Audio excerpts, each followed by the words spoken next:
Hi guys, welcome to this week's Raw and Uncut. This week we're covering injuries, diabetes, what we've got coming up in the gym in terms of classes and stuff, and I forgot the last one.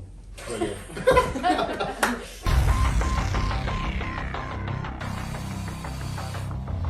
So, injuries. So we've had many people say about shoulder injuries and struggling with shoulder injuries. So we thought we would just talk about shoulder injuries with people who are experts on shoulder injuries. Yes, Jay, we're looking at you. Maddie, yes. Maddie just looks like, Is this how did I get here? Do I talk now? We can talk together. So, go on, Yeah, talk can do. together. Yeah. Yeah. So, Yeah. Well, I mean, there's obviously most common. There's two types of shoulder injuries. Very common is like rotator cuff injuries and shoulder impingements. Mhm. They come up a lot. In fact, actually, pretty much 9 times out of 10, the clients I see tend to always have a bit of a form of a shoulder injury. Would you say that? Yeah, I think so. Yeah. Yeah. No. Yeah. I think at least 2 people sat here have shoulder issues, so... Impinged shoulders, which the shoulders are just slightly pinged forward. It's in the name. And rotator cuff injuries. which one's most common? I Both. think yeah, both so are pretty 50-50. I yeah. think. So the rotator cuff injuries are normally caused by a fall or like severe trauma. So obviously there's 4 types of rotator cuff muscles that make up the shoulders. But like the impingement is where obviously like the inflammation and the joint gets enclosed, so it's harder to, when you move your shoulder, you are basically narrowing your joint. So that causes like the nerve, the tendon on the shoulder to send a pain. So are they both similar? I'm asking questions. They are. Are they similar in the pain? Like would you be able to say, like if I said it hurts when I do that, you go, that's more like... Range of movement will be affected on both. Yeah. I mean, A lot on you push should know as about well. this sort of stuff as well. Yeah, more injuries that could occur, but the rotator cuff injury would be range of movement, definitely. Yeah, massive range of movement. And Impingement would be normally overhead movements. Yeah. So I get it when I'm pressing. So if I do a Yeah. flat bench press, I get pain in the But shoulder. if I come back too far... So that would be more likely an impingement. Yeah. Well, it's hard to tell. You'd have to probably get it diagnosed, but Well, range of movement's fine. yeah. It's only in that only in pressing movement. I come across Or when I'm doing Debbie's downward dog. Yeah. Yeah. Can I just say, like, if that's the Camera, case, if that is the case, normally because the impingement is very focused on press movements. Yeah. The main way to sort that out is rear delt work. So really trying to improve the rear delts. Now, when you're doing your floor press with people on the semi-private groups, have you ever sort of dealt with anybody who has a shoulder impingement and doing the floor press with them and ask them about whether their shoulders are hurting while they do it? Has that come across? It's not come up for me. I mean, I was asking people are comfortable in that and nobody's come... The difference between the floor press and the bench press, so obviously when we do bench press, your shoulder girdle, so your clavicle and scapula, are exposed in a way because you're not supporting like the chest muscle groups as well, because when you come straight down, your shoulder is obviously under a lot of stress. Yeah.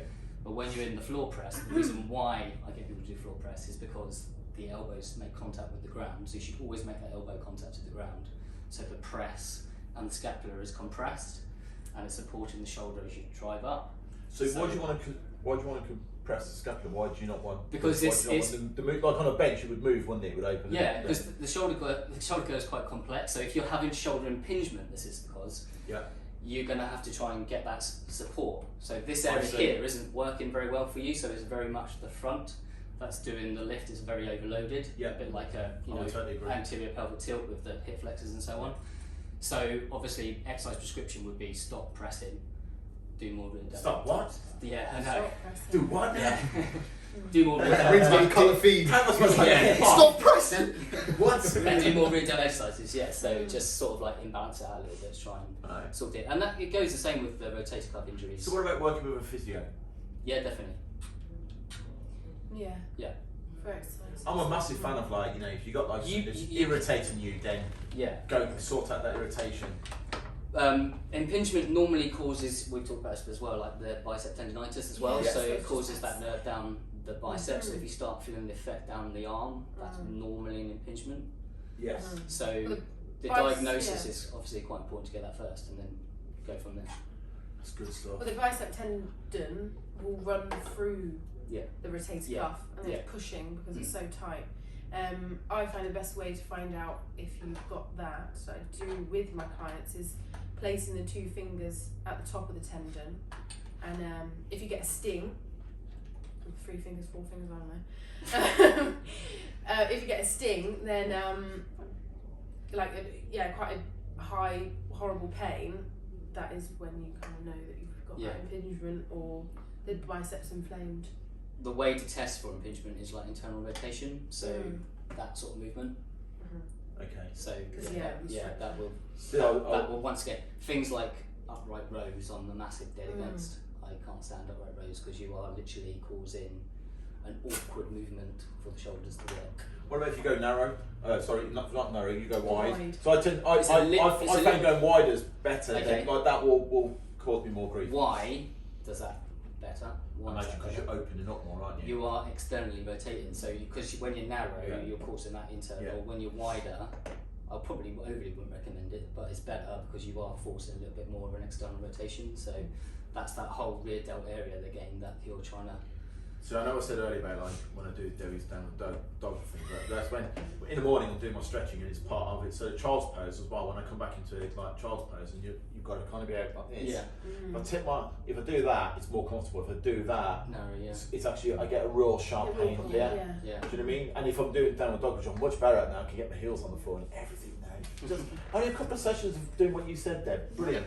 And I do that, and I find that, and again, I find if I'm wider, it doesn't cause me pain. But if I keep my hands on the mat, I can't get a full stretch. I have to take my hands off the mat. Yes. Does that make sense? So that would even, I guess it would look like I've probably got more like an impingement than a rotator cuff injury. Yeah. Because everything else I have absolutely no problem with. See, yours sounds the opposite of mine. I think mine's more rotator cuff from what you guys have said. Yeah. So like bench supported dumbbell rows, Yes. no issue whatsoever. But like upright rows, like you're saying, I do get more issue there. Same with pressing. If I bring my arm too far back, it goes right into the. So there's going to be loads of people, I guess, now who's training in different gyms or watching this and thinking, I just thought it was, I've trained through it. It's the worst thing you can do. And it's the worst thing you can do is try and train through it because all you end up doing is more damage, and then these kind of things can lead to like surgery, can't they? You don't, if you just keep battering them, you're just end up having surgery, and then that's it. Your shoulders will never, your strength in your shoulders, I guess, will never be the same. No. Carl, Yeah. good. It's majorly complex around there as well. It'd be good if you guys can comment, if you're watching this and you can comment below, let us know what's going on with you, and we can answer any questions you may have as well. What else was it? I remembered what the last one was now, if it helps. Go on then, Ryan. The last one was Christmas party. Oh, I can forget the Christmas party, right? Because it was Maddie's responsibility. Oh. So, but the second one was diabetes, I think, wasn't it, before the questions? So I actually had an online client this week ask us why we don't discuss things like diabetes, Addison's, all these different kind of conditions. One, we're not medically trained. Okay, well, technically I am medically trained, but we're not doctors. We will talk about it with our clients, but we normally have a lot more information from the client, so we know what we're saying to them is, goes with what they already know basically, and we just reinforce it. Diabetes is obviously a massive area. You've got your diet controlled diabetic, you've got your type 2 diabetic, which may be using tablets. Diet controlled also can fall under a type 2 diabetic, and then you've got type 1, which means they rely on insulin. Really, at the end of the day, if you're at type 2, even if you're on tablets, you can still reverse that. No matter what people tell you, you can still reverse or lower the effects or reduce the potential risk of you becoming really reliant on medication. So I always say to my clients, basically, when you eat carbohydrates, so every single carbohydrate you have, no matter whether it's a wine gum all the way through to a potato, they all have to become sugar in the body, and the body has to use the sugar and utilise it. Insulin is released to facilitate the movement of sugar. It's also there because if we didn't produce insulin, sugar is actually quite toxic to us and would kill us. That's why we produce that hormone in the first place, just to deal with sugars. So what I always say to people, if they're really having high blood sugars, I would probably start looking at how much carbohydrate you eat. Now, I'm not saying go no carb, because you definitely don't want that either.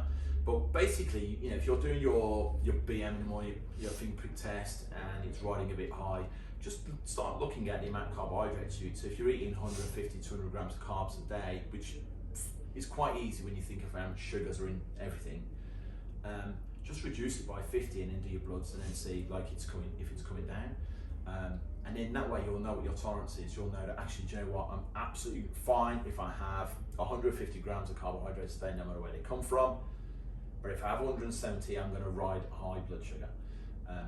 So, I mean, that's, again, I would still seek medical advice. I'm not a doctor, but you know, I've found when I've worked with people with diabetes in the past, just monitoring and looking at how much sugar they take in has a massive effect on how much medication they require. But yeah, but definitely always make sure you're speaking to your diabetic nurse. Make sure you're speaking to your consultant as well. Don't make massive changes because you heard some guy on Raw and Uncut say that if I control my carbohydrates, I'm just saying based on, but that's nice and easy when I'm working with somebody face to face and I have their history, I know what they're using, I know how much blood, what their bloods are like. You know, it's much easier for me to deal with than, you guys watching this and going, I don't know him. So yeah, check medical advice first. Cool. We good? So, yoga. Yeah.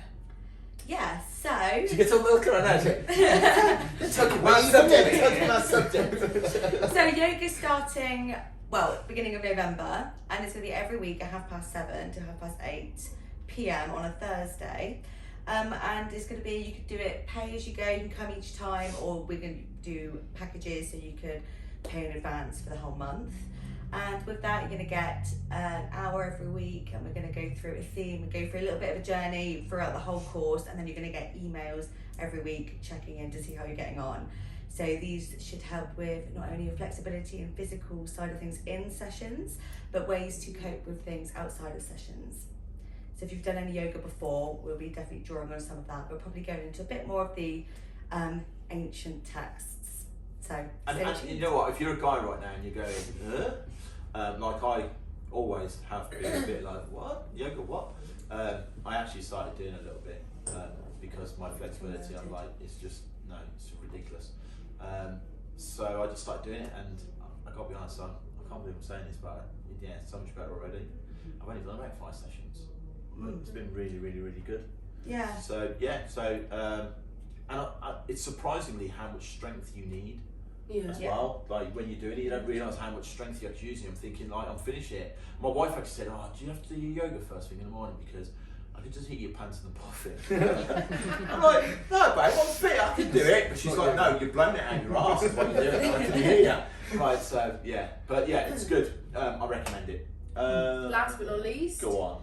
Christmas party then. Oh, your favourite time. Yeah. So if you're a client of ours watching this applies to you. If you're not a client of ours, it doesn't really apply to you. You can switch off and get back to watching Netflix, or signing up for yoga, or checking out our website. But if you're a client watching this, you'll be getting. We are going to ask everybody who would like to do something this Christmas. I'm well aware it's a really unusual time. Last Christmas was almost cancelled, because of we know what. And we're not sure how we want to roll it, because we know some people may not be comfortable going into, like, I don't know, a restaurant or a bar or something like that. Or even just a group setting. Or even a massive group setting, because, I imagine again, a lot of places are going to be full of, won't just be our group, it'll be another group, another group, another group.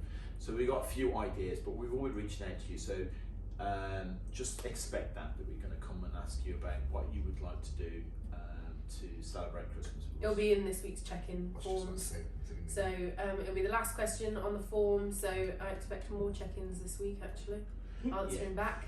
Yeah, it'd be great. Record turnout. We are just so you know, because obviously some of the design factors. It will be the 18th of December. Yeah. One way, shape or form. December. So yeah, it'll be the 18th of December. Which is a Saturday. It is a Saturday. You're right. The last weekend before Christmas. It's the day after Factory Friday as well. Oh really? Ooh, Ooh. messy. Messy. Well, that'll be you ruined then. Because Maddie never works Friday afternoons. I think she takes Friday afternoon off for the whole year in preparation for Factory Friday, so she can get that afternoon off. I never work Fridays, mate. What are you on about? So yeah. Anything else? No. I think I might do a video on shoulder.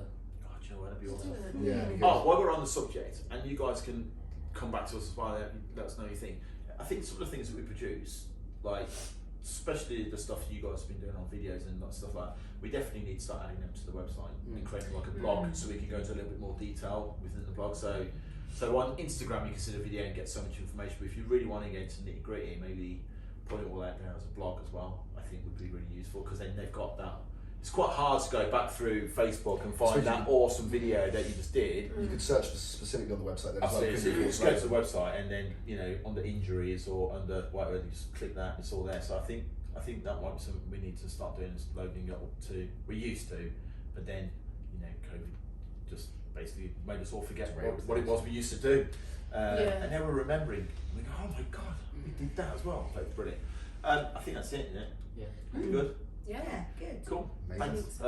Thanks for watching. See you guys next week. Take care. Bye.